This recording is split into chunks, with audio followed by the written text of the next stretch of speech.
Oromoo maaf hanjaalladha beektu an kuni Oromoon kun waan dandeessus waan hin dandeenyes takkaan danda'u hin jettu mucayyoo tokkotu biyya irraa gara kana dalagachuu dhuftee biyya kana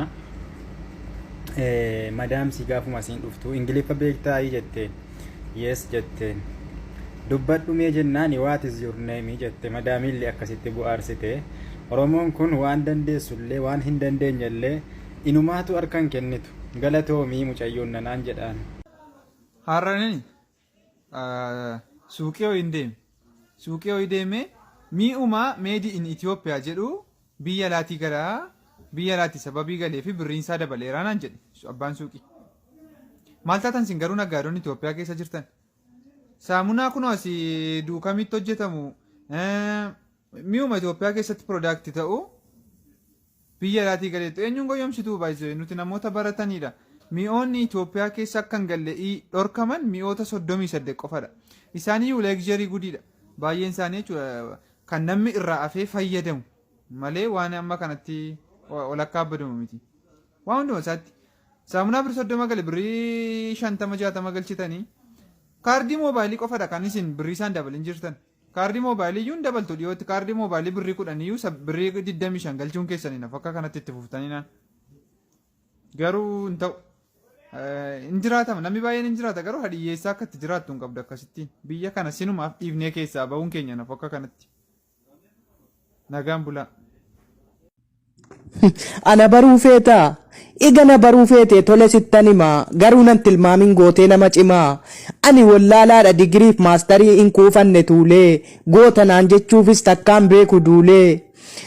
Doktora nan se'in sarkasaa irratti dhukkubsataan fayyu ani wallaalaadha lakkiin se'in hayyuu xiinxalee sin beeku gosoota siyaasaa dhandhameen argine hadhaa fi mi'aasaa lolee lolchiiseetis gootummaan gonfanne garuu wantan saba koo danda'een dhokfanne sangaadhaleen jedhu jabbii jala kaa'ee bu'aaf hin jiraadhu kiisa namaa taa'ee haqa dubbachuudhaaf yoomuu ceekuun butu garuu raqa argeef akka sareen dutu.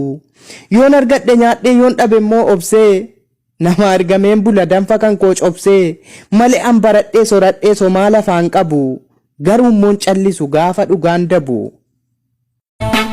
Akka gootu yaa Oromoo akka gootu yaa saba koo akka gootu saba bal'aa akka gootu akka gootu karra deemtuutu simootu gadi galoontu simootu morma kuttee lafaan gootu mee ilaala yaa shamarree mee ilaala yaa dargaggoo mee ilaala yaa Oromoo mee ilaala keenya caala shimala keenyatu caala qawwee sharkaa dhofna laala shimala keenyatu caala. Dona lala, shimala kenya tu chala, shimala kenya tu chala, pegan ke mal tu dala.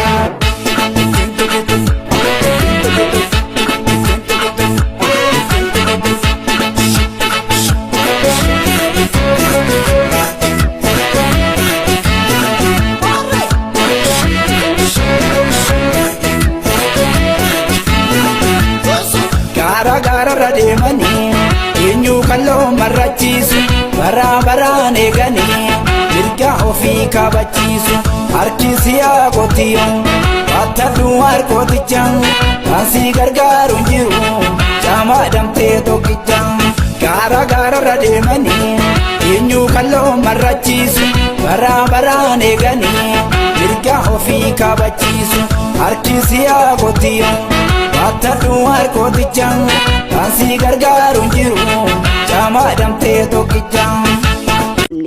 Watwaachisee ragoonni hidhannoo hiikkachiisee diish qabzuu dhuunfatee dirooni kadhachiisee maqaa waboo dhageennan bool 10 lixu uummat nagaan ciis dirooniidhaan fixu maqaa moggaasanii kan biraan waamanii qabeen guggubanii kan hafees saamanii madasan orfanii dhukkubuulle cabnii tasab. Soore kootu garraban. Hayi nagaadha kitaaba abbaan koo mana jira jedhu kan Isaayyaas hordofaa barreesse barbaadde. Laakiin illee kanan barbaade kitaaba Useen Abdurrahiim barreesse maarree eessattan seega kan jedhuun barbaade. Isallee hin qabu kallataa qananii muka maangoo jalatti eegi kan jedhuun qaba. Tole kitaaba achi ga'eensiif bilbila jedhus akkan irraanfanne. Ishi tole kitaaba taarraqee dafeen dhufan eegi kan jedhu sii fidee tanan dhufa.